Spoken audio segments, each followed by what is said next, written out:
Hello again. Today's video is basically how I place my recent MOC Chinese restaurant into my Lego street, which is basically a space I've left here.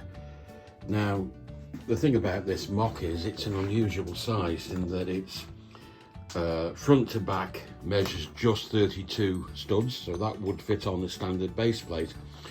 But the width is some 36 studs, and as such is a bit too big. So what I've decided to do is to put it onto 1.5 plates, but also I want to extend the back of the base plate, because the available space, as you can perhaps see, is greater than the depth of a standard base plate. So with that in mind, yeah, I really have cut these base plates up very crudely, but you can probably see and you're going, oh dear, that looks a mess. But the thing to bear in mind is that when it's all tiled over and buildings and things, you won't see those, you won't see the join, as it were. So basically I'm going to fit that onto this. Okay, so here we see the first floor now positioned on the base plates. And you may be wondering why I've left such a large space on the right of the building.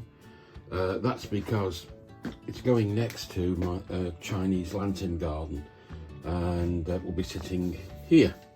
And given the height of the pagoda, I wanted to leave a clear space so it doesn't overshadow the side of the restaurant. I think it might look better. Also, I intend to put some flowers or plants between the two areas in that space.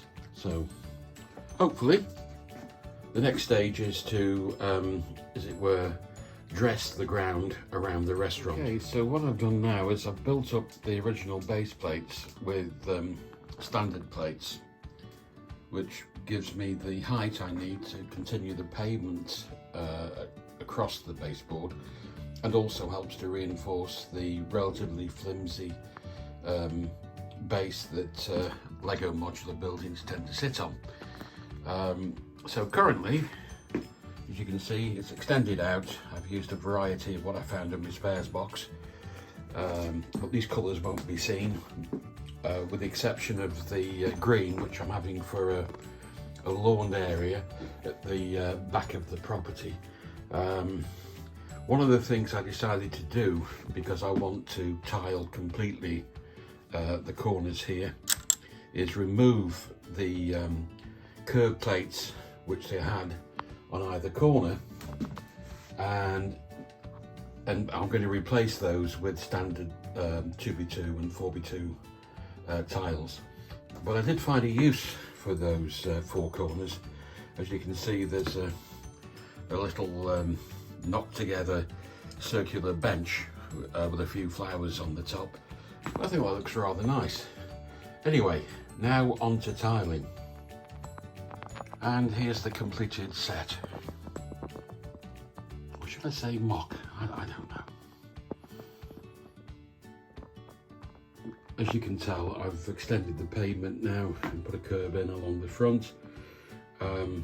Now, yeah, before you tell me, I do realise that arguably a few more of the light grey paving stone would have been nice to mix in with the dark grey, but as I don't have any, I couldn't. Also, the way I'd excuse it is to say that the local council came along and repaved the area and left the restaurant with just a remnant of what had been the original cobblestones and what have you. Yeah, right. And if you believe that. Okay, let's look around the rest of it.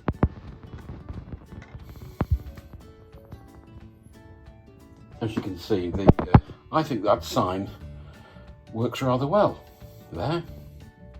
But, you know, each to their own. As we go towards the back of the building, I've put a garden in. I always do that where possible, because I'm a bit of a gardener and I love to put flowers in my Lego buildings where it's practical.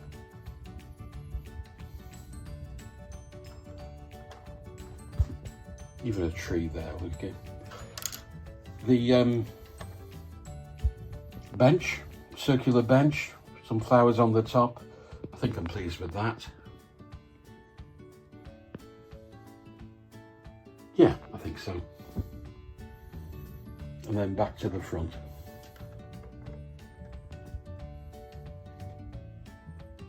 Right, we just need to put this into my street. And here it is placed in the street. Now, to my mind, this illustrates perfectly a problem I have with the idea of building a Lego city, at least for my own particular circumstance, available space and ideas, what have you, in that whilst I can see that side of the street perfectly well, the restaurant, I can't really see the front of it without bending my head over and probably knocking a muzzle over and at my age pulling a muscle in my back. So that was part of the reason why with this particular MOC I decided to build a mirror image. And so when I look at the back of the building, I'm actually seeing the front of the building, if you follow me logic. So yeah, I'm happy about that. Now then, we move around here and you can see why, I hope, I wanted that gap between the Chinese garden and the restaurant. The Chinese garden needs retuning to the state it was in before. You shouldn't be seeing this space at the back and the wires, etc. But that's all part of something that those of you who watched the video I put up a couple of weeks ago may have already realised, that I basically demolished this side of the street, the park, the recreation area, and move things around. And this is clearly a work in progress. Hopefully it will be complete sooner rather than later. And if you keep your eyes open, or subscribe if you wish, I really, that's entirely up to you. There may well be a video explaining the reasoning behind the change and showing the completed product. As much as any Lego is completed, work in progress. No work of art's ever finished, only abandoned. Yeah, all that sort of stuff. So, if you've been watching the video, thanks very much. Hope you enjoyed it, and maybe see you again.